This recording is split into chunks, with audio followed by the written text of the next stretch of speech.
Species. Unite. The stonefish is the most toxic venomous fish on the planet. The stonefish is one of the only fish stings has been known to kill people from getting stung. Now I knew this going in, right? Like I did my homework. So that was one where I really went on a limb, perhaps maybe too far.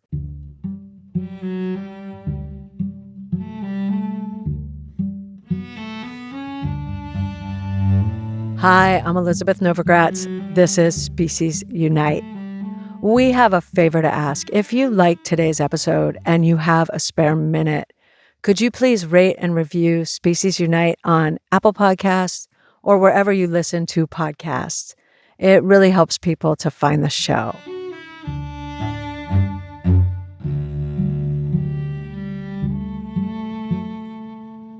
This conversation is with Mark Vins. Mark is an Emmy Award-winning wildlife and adventure filmmaker. He and his co-founder, Coyote Peterson, created the Brave Wilderness channel on YouTube. Their shows bring people closer to animals, to nature, and they have these crazy encounters all over the world. Some of them include things like watching Mark and Coyote get stung and bitten by some of the most painful things out there. Their videos have had more than 4 billion views. Mark is also one of the leading ambassadors for Leonardo DiCaprio's organization, Rewild. Mark made a documentary with Rewild called Brave Mission. It's about Virunga National Park in the Congo and the mountain gorillas that live there. This single video has raised over $700,000 to help the rangers in Virunga.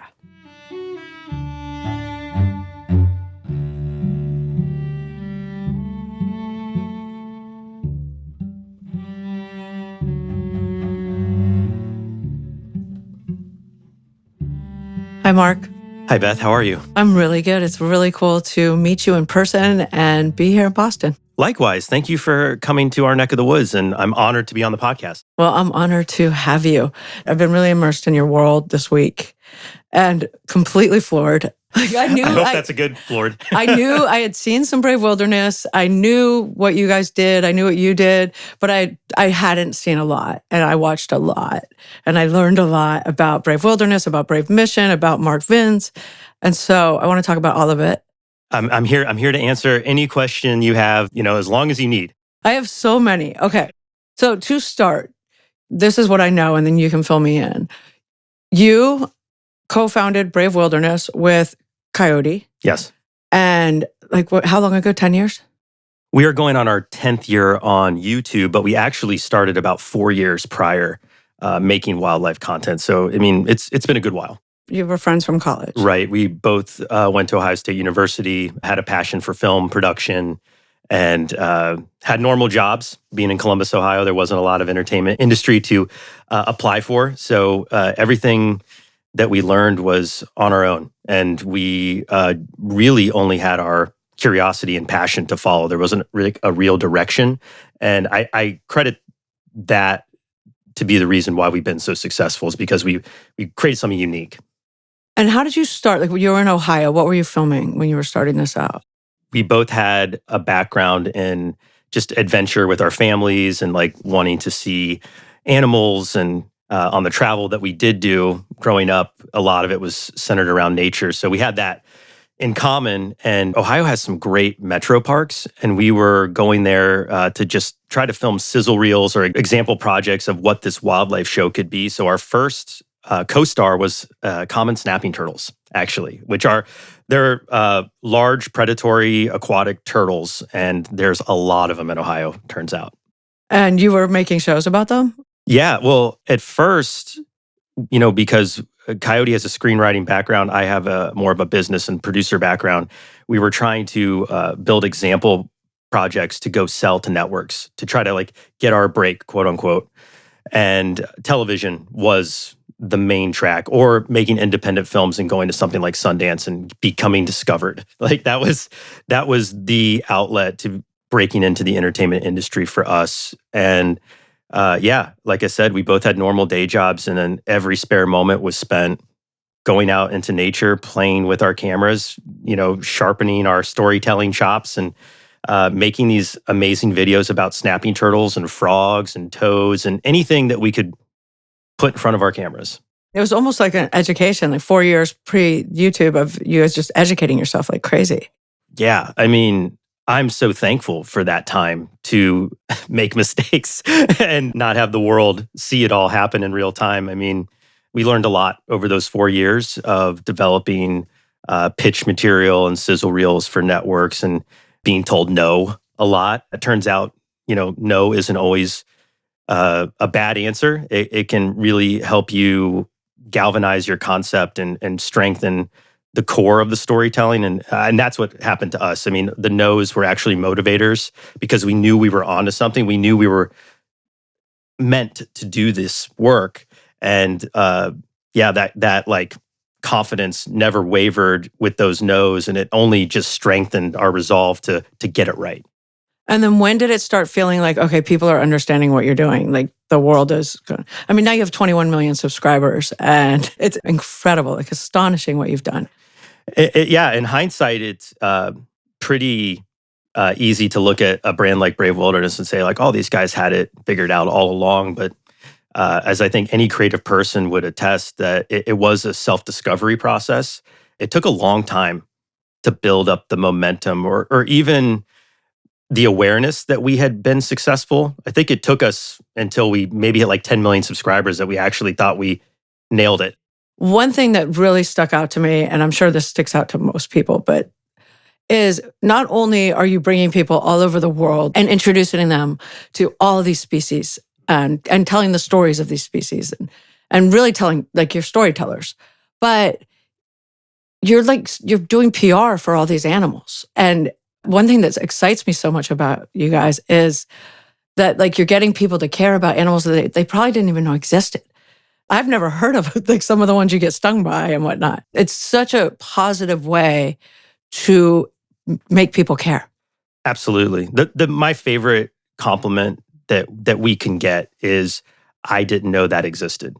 Because I know when I'm getting that feedback that we've actually like paved new ground for someone, and we've expanded their awareness of the natural world because it is so vast. And unfortunately, because of like the reach of technology, there's a false assumption out there that like everything's known and that all of the species that are out there are somehow cataloged and available with a search.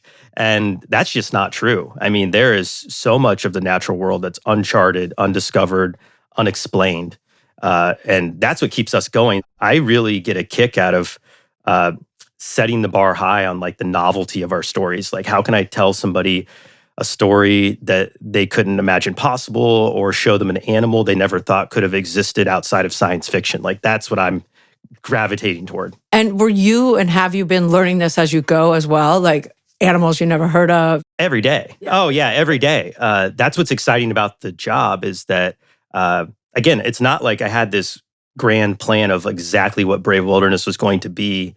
I'm excited for the next 10 years of what it turns into, because every single animal that we learn about, that gets exciting because we're like, wow, the world doesn't know about this yet. Like when you first started filming outside of Ohio and getting into the greater world, what were some of the early days of kind of astonishing animals for you? So yeah, let me sort of like set the plate, so to speak. Here, it's not like I hadn't traveled before when we started this job. Like, I had been really lucky to, when I was in college, I went to Australia, I went to Venezuela, and I'd been, around different places in Mexico and the Caribbean. So I would consider myself fortunate for the amount of travel that I was just doing on my own. But what really sort of kicked off the maze or the web of the Brave Wilderness catalog was our first trip to Costa Rica. And that happened pre-YouTube. This was, I think it was 2010. I want to say it was 2010 or 2011. It was one of those years. That trip, almost every single animal we saw, we had never heard of before. I mean, aside from like a red-eye leaf frog, like everything was like new and exciting. Like, give me some examples. And wonderful, like a tamandua, an anteater. We saw sloth for the first time, both 3- and 2-toed sloth. We saw American crocodiles. Like my perspective of crocodiles at that point was, Australia and Nile crocodiles. Like I didn't realize that there were these giant 20-foot crocodiles that lived in Central America. And all the snakes and beautiful frogs and the biodiversity that can exist in one place, like it just opened this window for us. And we're like, wow, like this isn't just a TV show. This is a universe. This is an untapped spectrum of information that the world doesn't have at its fingertips yet, and we can bring it to them. And then that set us on the track of like asking all of our small network at the time, like, hey, do you know anybody in South Africa? Do you know anybody in Australia? And we just forged these relationships one at a time that literally took us around the globe now multiple times. Like I've been in every continent except Antarctica. And my last count was I've been to 30 different countries.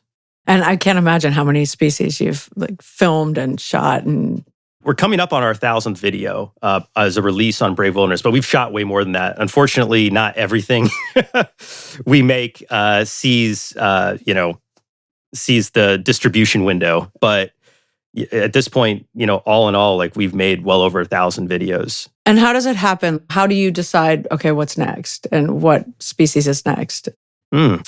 So animals don't have call sheets. Everything we make is real. Like we don't have like some tractor trailer full of animal co-stars that show up, to set when we're in the middle of the wilderness. Like we actually have to go out and find these species, track them. We work with local experts who study them. We give ourselves a lot of leg up, right? Like we do our homework and we plan accordingly. But even with all of that in mind, like it is random. The way we've gone about it is when we go to a new place, we make like a wish list of species that we would like to see. And then we work with our local experts to try to put us in front of as many of those as possible. So every trip feels like a scrambled up jigsaw puzzle. And we're just piecing it together like one step at a time. And when we go home from trips, it's really exciting to like look back and like, oh my gosh, like we found like 50% of the animals we were after. Or like we found 10 new animals that we had no idea even existed yet.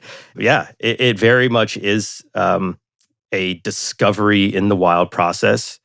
How we've adapted to that from a production standpoint to get into like how we do it, it's more of a formula. I look at digital influencers and YouTubers almost more like live performers, more so than like scripted talent. Almost everything we do is unscripted. I mean, of course, we have to do some writing with voiceover when we're doing production, or post-production at home, rather. But when you're out there, you're reacting to what's being thrown at you. And it feels like a sports team. Like when we're working with our camera team and the producers and our local experts, everybody's like in movement and in action at all points of the day. And you're reacting. And it's cool. It's a really fun experience. Which is why it's so cool to watch. Yeah. Because if you can feel it, you're watching it as, it's completely exciting. Yeah. I don't know how this started or when you started doing it, but both of you have been bitten and stung and by a lot of different animals. Right. And and you have to go find whatever's going to bite or sting you, whether it be like what's the cow wasp thing called? The cow killer. Yes, like the cow killer wasp or a certain kind of little octopus. You have to find it before you let it sting you, which we're going to get into. But it did make me wonder. I'm like, how do they know? How can they find these things? But you're finding them in real time. You develop these skill sets to locate wildlife and like how to get the cameras in front of them, or if it's an insect, how to catch it. If it's a large animal, like primates or elephant megafauna, like learn how to be safe and film them. These are certainly like specialties that we have picked up along the way. But yeah, like we spend a lot of time just walking around the jungle or cruising the desert looking for the animals to feature. And it's like when you're presented with that opportunity, there's like an adrenaline rush and you're just so excited that it's happening. It's very real. Yeah, you can feel it. Yeah. The sting stuff, I don't know if you want to get into that now. I do. Okay. So credit to Justin Schmidt, the late, great Justin Schmidt, who wrote the book Sting of the Wild, for inspiring us to go on this bite and sting journey, making these video essays on what it's like to get bitten and stung by some of the most, I would say like not the most dangerous, but like the most notorious stingy, bitey animals on the planet. And it has been a whirlwind for the brand. It's certainly what I credit for giving us our like international platform. It's what's drawn in the most audience are these bite and sting essays. And it really was organic. We thought like, hey, this is a pretty cool book. Like, what if we did this on camera? Because Justin went through all these stings. He I think over 80 stings. When did he write this book? I believe the book was written, or he was in the process of writing it for his thesis. I think this has been like almost his whole career. He wrote it later in his career, but he had written a scientific research paper on the sting index that he created. I think he did it like in the 80s and 90s. Okay. Like he was a pioneer. He was, and then nobody else really was doing anything about getting stung and bitten a lot. right. Well, Justin was an entomologist at University of Arizona. Okay. So like he wrote about all these experiences he had in this book called Sting in the Wild, which we read about a year into making YouTube videos. So it had been out for a little while, but we were traveling and people had recommended this book. And we were like, this is insane. Like, this is crazy. This guy went out and got stung by 80 different insects all over the world and ranked them. And we were looking for like new ways to get the audience excited about these animals. And we're like, this would be a great way to like teach people about bullet ants and the warrior wasp and the tarantula hawk. You know, they almost sound like superhero characters now, but at the time they were largely unknown species.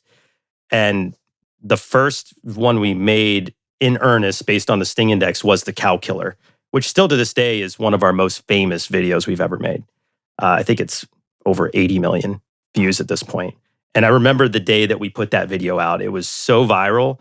Our subscriber count was like going up in the hundreds by the second. It was, I think, like almost 300,000 subscribers in a day.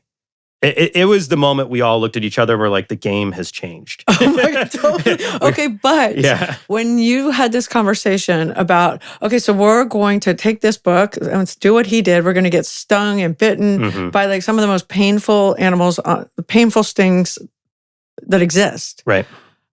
That's one thing to have the conversation, but to actually like put these animals on your arm and put you like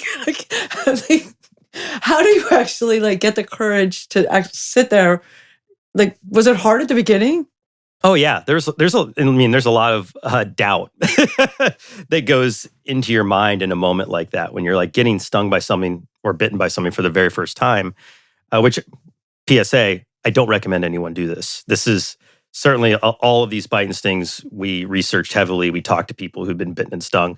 We did our homework, and we you had always safety. have an EpiPen. Yeah, EpiPen. We know where the nearest hospital is. We have Helivac, options if somebody needs to get airlifted out of a place. We have a lot of protocol. It's not just like we're willy-nilly going and doing this stuff. Right. But in the beginning, yeah, there was a lot of trepidation. There was a lot of like, should we do this? Is this safe at all? Now, after doing it for a while, we know both Coyote and I have a lot of tolerance for like insect venom and these bites and stings to be able to do it without any sort of extraordinarily like detriment or adverse like hospitalizations or anything like that. But it's not to say it couldn't happen. So but I watched a lot of these things and you're in agony when some of them are happening. So I would think it would almost get harder over time in terms of what kind of pain is coming. But no, that's not. No, I mean, yeah, I don't think there's been an easy one. If that's what you mean. I think they're all different, right? And that's actually why we've developed a new bite sting index, which we just launched last year. And we're going to be doing a whole lot more of this year, where we are calibrating some of those experiences that aren't captured in Justin's original sting index, which is ranked. For those who don't know, Justin Schmidt has a bite sting index, ranking insects from 1 to 4. They're only stings. They're not like bites and like spiders and things like that we also test. So it's a little limited. I don't know, and I don't think Justin expected his sting index to become world famous. I think it was a genuine curiosity of his, and a research paper was the drive. But now that it has become a sensation and people are really interested in what it's like, we've decided to make a new bite sting index that ranks 3 different factors. One of them would be like, we call it intimidation. So it is that moment pre-sting that you go through, and it does affect how the pain feels when you are stung. Like, when your adrenaline gets going and the nerves are firing, you're a lot more sensitive. You are. Have you gotten better at like breathing first and kind of getting yourself in state before you get stung? I mean, I know the moment of the sting is when we're gonna be going through it. So I'm a little bit better at dealing with the nerves or the nervousness beforehand, so to speak. Because I've done this like a dozen times now, like on camera, and Coyote's done it even more. But the other factor is, the sting itself on our new bite sting index, and that is typically where it starts, but certainly not where the worst of it lies. And that's why we have the third factor, which is the aftermath. Some of these stings seem pretty benign at first. I know, like, I got stung by a panda ant, for example, in Chile, which is this tiny little fuzzy velvet ant, cousin of the cow killer. And it looks like a little panda bear, super cute, squeaks, meep, meep, meep, like squeaks a little bit. And its sting really didn't hurt.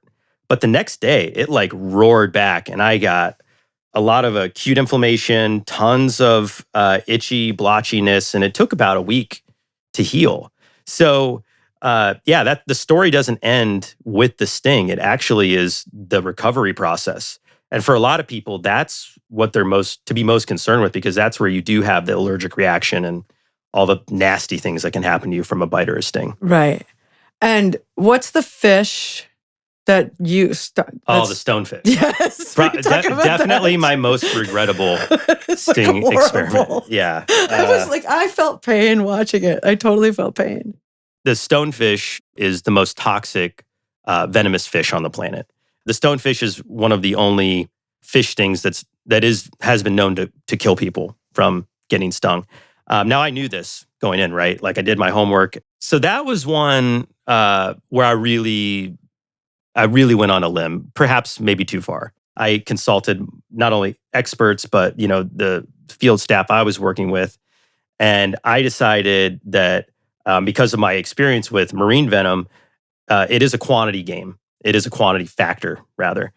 So you can take a lot of venom, right, from a stonefish, and that's going to be really bad. And my thought process was, maybe if I just take a little bit, like not the full dose you would get if you stepped on one, but maybe just like a tiny little prick in my hand, I'll be able to, convey what it feels like, but not put myself like on a fast track to the hospital or death. Yeah.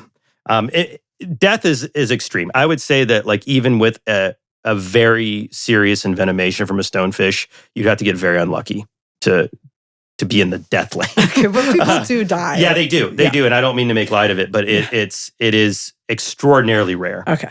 And I just want people to know that because there's a lot of lore about these things. That's part of our reason for doing it. It's not only to, educate people, but it's to dispel a lot of the sensationalism that you see online. There's, all spectrums of the world now. We have this, and we certainly want to give people the straight reality of what it is. So I do this test. I take the small micro dose, if you will, of stonefish venom, and immediately I felt pain. It is similar to other fish like lionfish or scorpionfish in the way it tingles, and there's a burning, instant swelling. It is thermolyable, for word of the day. Thermolyable is when something has an adverse reaction to heat. So if you heat the wound of a fish sting, it denatures the protein, or unravels it rather, and makes it, inert, where you're not going to experience any more of the pain. It's the best remedy for those kinds of stings, FYI. So anyway, I go through getting this microdose. There's pain. I put it out with some hot water. I always bring hot water compresses with me when I go on these marine sting video shoots. So I did this. I'm feeling fine, and I'm like, that's exactly how I planned for it to go. Okay, case closed. We got this one in the books. Let's go home and make the video. Next morning, I woke up and I had tingling in my left arm. And, that's also a symptom of a heart attack. And I was like, that's not good, but I'm pretty sure it's not a heart attack. But I monitored it during breakfast and it went away. And then I had tingling in my fingers that got worse and worse and worse over. And it's these three fingers here. For those who aren't watching, it's, my pinky through my middle finger, those three on my left hand. They went numb after a week. And I lost sensation of those fingers for a good 3 months. Are you kidding? No, that aftermath was ridiculous. And that was really what inspired me to rethink the bite sting index. I'm like, this is like a really important piece of information that we're not capturing in our bite sting videos yet. So that's why we've created the new one. I love the new one. And the after, it seems like it's as important as the sting in the moment. And for those of you who are concerned for my well-being, I now have full feeling back in my fingers. So I'm good. Okay. I'm is that the only time that it's been scary in that sense?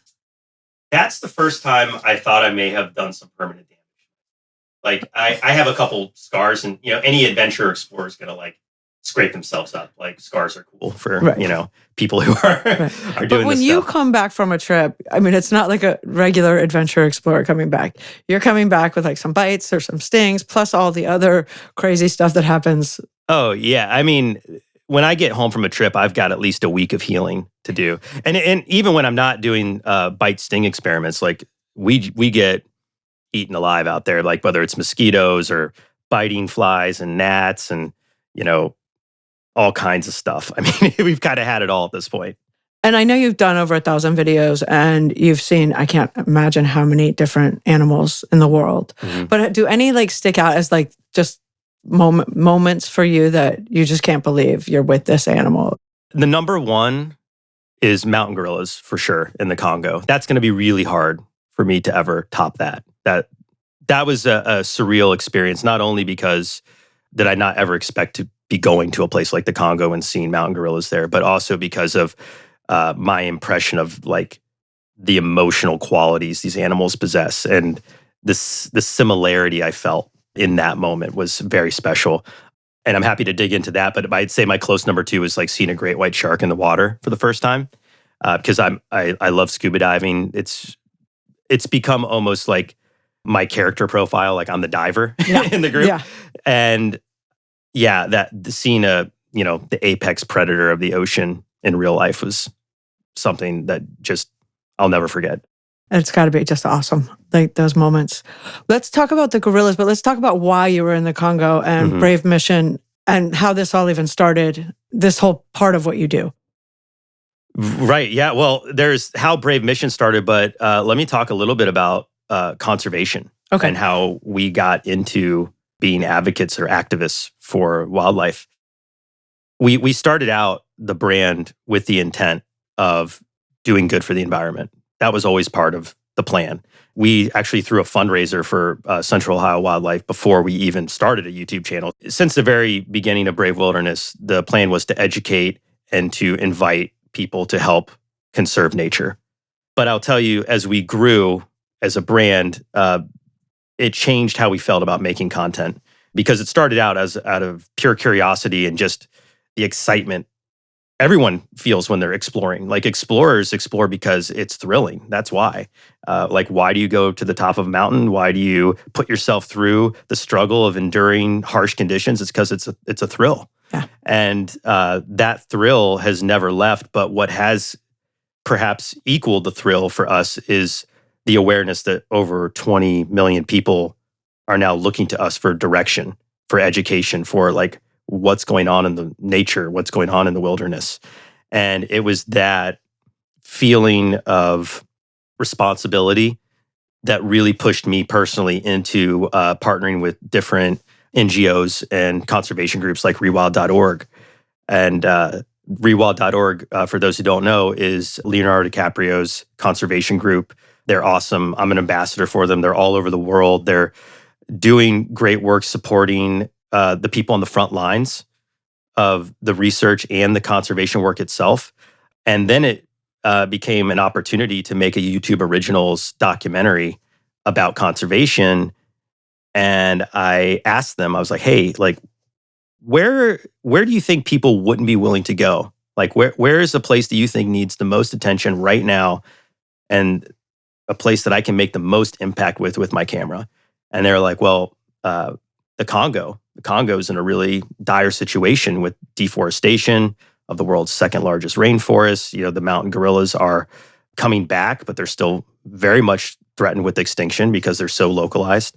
If you'd want to go to the Congo, we could maybe set it up. And I was like, sold. Like on the spot, I was like, that sounds like a great challenge to kick off this phase of my career of like telling the most important stories and making the most impact possible with a video. And that snowballed into actually booking tickets and putting together a fantastic crew to go to the middle of Virunga National Park in the Congo. For people who don't know about Virunga, will you just explain its importance?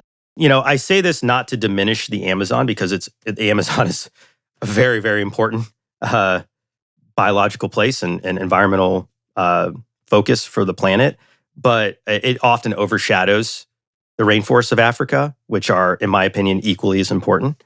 And it's Virunga National Park makes up it's the oldest national park in Africa, and it makes up the biggest part of the second largest rainforest in the world, and the largest one in Africa.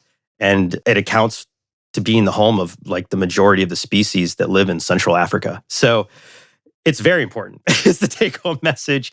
And the situation out there is really dire because a lot of the communities in Central Africa are very poor.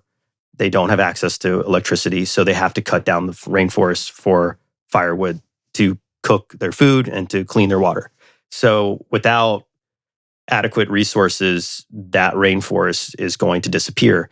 And the animals are also under threat, from poaching and other bad actors that are out there that are undermining a lot of the good work being done. So it's an epicenter of conflict is the best way to describe it. And it's pretty dangerous. To go into where you were as well, right? It is the most dangerous trip I've ever been on in terms of like threat to life. We were luckily not only supported by Virunga National Park and their rangers that are, trained and armed. They're essentially a military group. But we also had, special forces with us while we were there too. Like it's for real, for real. And I don't like to I think we do a good job painting the picture in the documentary, and I don't want to over sensationalize it, but it is real. Like, that's one of the trips that I went on that I was like, this could be one I don't come back for sure. Like maybe this is the last time I see home. Wow. The point of the documentary was not my feelings about my safety. It was to tell the story of that park and those gorillas and those rangers. But I definitely felt pushed way out of my comfort zone. Yeah, I'm sure. And a lot of these rangers do end up getting killed in Virunga. Yeah, it's very, it's sad when they do. Virunga does a very good job honoring the fallen. At least a couple times a year, we're seeing notifications about rangers who have fallen in action. And it's just the reality of what the state of the world is there. There's a lot of militia groups that are doing very bad things, everything from like drugs to illegal trade to poaching. And unfortunately, because there's just so little resource there to feed your family, a lot of that population in the Congo they're being like pulled into these militia movements. And that was what was so great about what the park is doing. And what I was really inspired by was the fact that they were targeting not just the militias to stop them from poaching and stop them from destroying the rainforest, but they're trying to build up that population in Goma and around the park and Congo and support the communities and get them electricity, get them resources and the infrastructure they need so they can say no to the militias. Because these people, from my perspective, don't really want to be part of these groups. It's a desperation. And it's not like a desperation of like, oh, gee, I'll have a little bit more if I go to that side. It's like, it could be the difference between your child eating or not. And then to the paradox of being completely out of your comfort zone, and then to have the moment when you first see the gorillas must have been like just so mind-blowing. Yeah. Most people, when they hear about the documentary and they know that like I was filming silverback gorillas in the wild, their immediate reaction is like, oh my gosh, was it like scary to be around the gorillas? And I was like, not at all. Like that was the joy of the trip. It was the most magical like interaction or exchange I've ever had with an animal. And I never felt threatened. Will you explain why it was so magical? Yeah, gorillas travel in families, in family groups.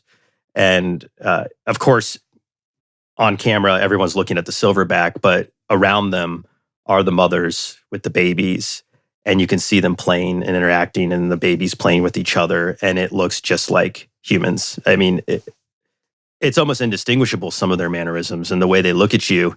It's hard to say that it's not a human experience. I mean, I know obviously they are great apes, and we do have genetic differences than gorillas, but when you're out there with them, it changes you profoundly. And to see what it was, to feel what it was like was important, but then you kind of understand why these rangers are risking their lives to protect these gorillas, because they are a treasure. And if we don't protect them, they won't exist. Wow. Well, you talk about like how big change happens in a situation like this, in the sense of saving it, right? And saving, everything within it. Right. Well, so every single environmental crisis that I have become aware of or have knowledge of, they're all different, right? So like when I speak about the Congo, it's a lot different than what's going on with like indigenous peoples of the Amazon, right? Sure. But in the Congo specifically, that big change happens slowly. In fact, it's happening too slowly for the counter result of the damage being done. And what the park needs and what the rangers needed most was time. They have a green energy plan, run-of-river power plants. They have a decades-long ambition to get all of these communities energized in a green way. But it's way too long. So in order to solve the issue, they need to protect what they have and try to retain some of this precious park to the best of their ability. And that means rangers sacrificing their lives. It means employing larger infrastructure. It means getting the world on its side and making donations to help support that. I mean, it was at the time $11 a day to keep a ranger in the field. And Brave Mission, our goal was to raise as many dollars as possible to create as many ranger days as we could to give the park more time. And I'm proud to say, like, we raised over 60,000 ranger days. We're approaching $700,000 raised just on that From single one video. video. Yeah, one video. And, I think a little over 400,000 of that is through the Google donate button that you see next to the video. But there's also been some great contributors that have given to Rewild directly as a result. That's incredible. And that is like the power of what you're doing. I mean, you've created so much individual change, like kind of how you started, and now like completely shifting things, like major change. I look at Brave Mission as an example of what content on YouTube has the potential to be. I wish I could make a video like that every week. Yeah, for sure.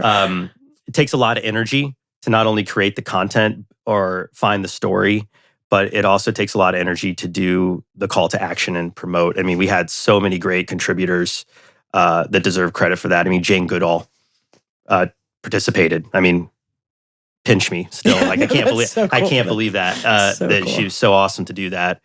And Leo, of course, promoted it and was an executive producer on the film. It's just that was a moment where I'm like, this is what we need to be doing. If we can do this more, if we can inspire others to do this, we're not only educating and thrilling people with our content, we're actually making real change in the world. Yeah. And that's what, do you have another one of these planned? Yeah, I'm doing my follow-up right now is on the Galapagos. I'm making a documentary, my first feature documentary.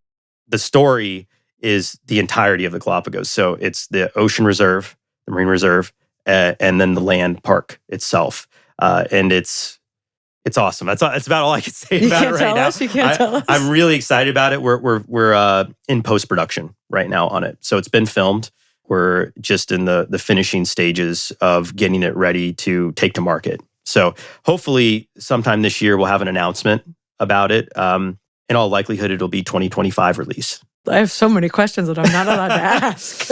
There's some really cool stuff in it. It's totally different than Sure. Brave Mission, but it was a mission in its own right. And there's just so much going on, in places that are well known even that they need support. there's a lot of wildlife in the Galapagos that's under threat from like overfishing, rising sea levels, temperature changes, and that's a parallel to humanity. And that's sort of the thesis of the film, is that there's this really famous place that everybody knows about, but maybe they don't know about the real circumstances and how that is like a mirror of what's happening to us. Right. Oh, I can't wait. Do you see, because I see this, like, I travel quite a bit and I meet a lot of people doing a lot of good for animals, for the world. But it hits me all the time that there's not very many places you can go where we're not doing a lot of damage, or Right. there's not a lot of crisis happening. It's crisis everywhere, right? And even places you wouldn't really think of as in crisis are in crisis. I think about it all the time. It keeps me up at night, really. Because I'm really lucky. I get to go to some of these places I go to that are like pristine and untouched wilderness. And it's so hard to find these places now. It's so hard to get there. And then you're home and you see like the amazing infrastructure we have and all the, lack of environment. And I think to myself, like, man, what are we going to do?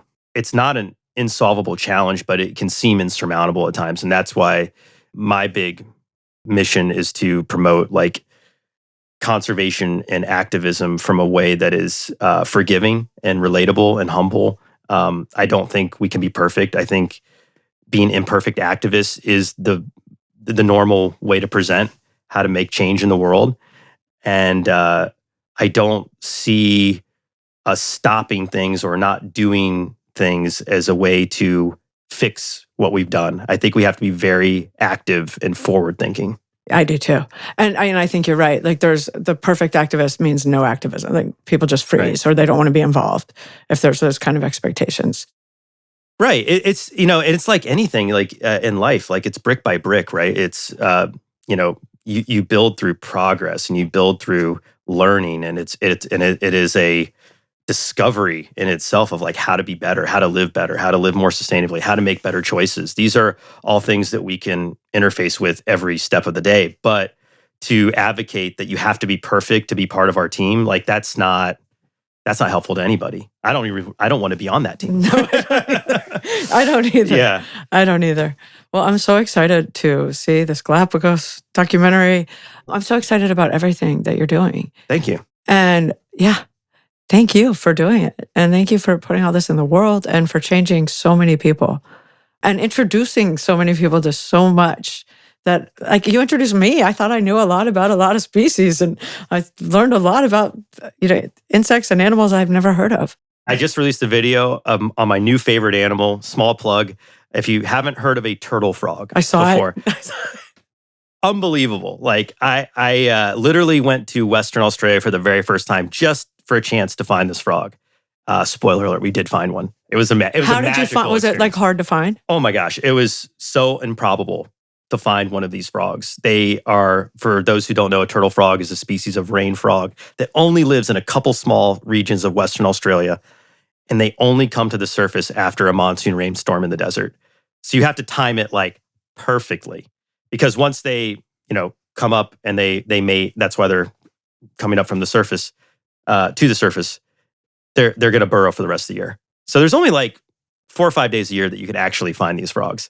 And the week we got there were no rainstorms predicted. And I was so bummed. I mean, I had to like keep a smile on my face because we had a lot of other work to do. Like anytime we go to a new location, there's groups we're working with or other animals to film. But like, we really went there to find a turtle frog. And I was like, man, we came a really long way and we're not going to have even a shot.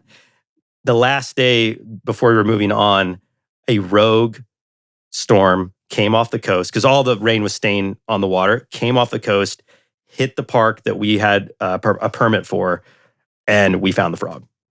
Was it just like how? So it rained. Yeah. Max, who is our amazing field researcher there and field expert, he is part of a group called Australian Wildlife Encounters. They're the best. If you want to see wildlife in Australia, you got to check them out. But Max was like, hey, man, I don't want to get your hopes up, like 10% chance, maybe. And I'm like, hey, we're going to go. Like, we're going to keep walking. And I remember it was one of those times because you have to be mindful of like how the crew's feeling if their excitement is still intact.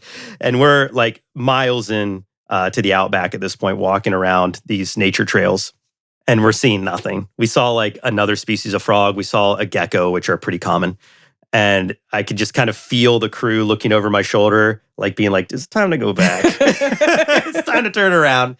And I heard, like, I looked at Max and I was like, was that a call? And he was like, let me, he had a recording on his phone. He's like, let me see. Because no one had filmed this frog before, by the way. This is like novel footage. Are you kidding? They're so hard to find. Like, it makes total sense. Like, they're remote, hard to find. And they're really weird. And they're really weird. Yeah. I mean, yeah. Anyone listening right now, just Google turtle frog and you'll agree with us. Yes. So we heard this frog and then we went into like action mode. And the best way to find frogs is actually through hearing their calls. And you do what's called triangulation, where two people point to where they heard the frog come from. And the intersection of where they heard is where the frog is. So finding one on your own is almost impossible, but finding it with a teammate, that's how you do it. So anyway, we found this frog and I was beside myself. I cannot believe how unlikely this situation was. And it's probably my favorite like Brave Wilderness video we've ever made, aside from Brave Mission. How cool though that like 14 years in or however many years you've been doing this, that you still get as excited now as you ever have, right? Like that you're more excited about this guy than almost anyone. Like, I've got the best job there is. Yeah, I mean, you do. You have the coolest. You're an adventure filmmaker, eco guy. Like you're everything great. Like yeah, I love it, and I have to believe that's why people want to watch Brave Wilderness, is because it's not a performance. It's like we genuinely love what we do, and it excites us, every single time. I mean, I've got some amazing trips on the horizon this year. I'm really excited. Okay, tell us that. All right, okay. In March, I'll be headed to Thailand for the first time. And after Thailand, I'm going to Borneo. So orangutans. Awesome. I'm so excited. There's also some other species there that have not been filmed yet that it's become a great ambition of ours to, like I said, to bring animals to the screen for the first time. It's so fun to like show people the world, or to show people these animals that they've never heard of before. So a place like Borneo, so biodiverse. There's so many chances at that. I'm very excited. And late in the year, we're going to be headed back to South America again. Heading to Argentina for the first time is my goal. I really want to explore Patagonia and maybe book a trip to Antarctica. Maybe. We'll see if we have time. Like it's the one continent, right, that's on everybody's list. I think this is your year because I've been to 6 continents. I've been to all the continents except Antarctica. Then you don't have to say that anymore. I know. Yeah. It's always that disclaimer. And Exactly. So maybe it'll happen this year. Well, I love it. And I will keep watching. And I hope everyone else does too. Thanks, everybody. Thank you, Beth. Thank you, Mark.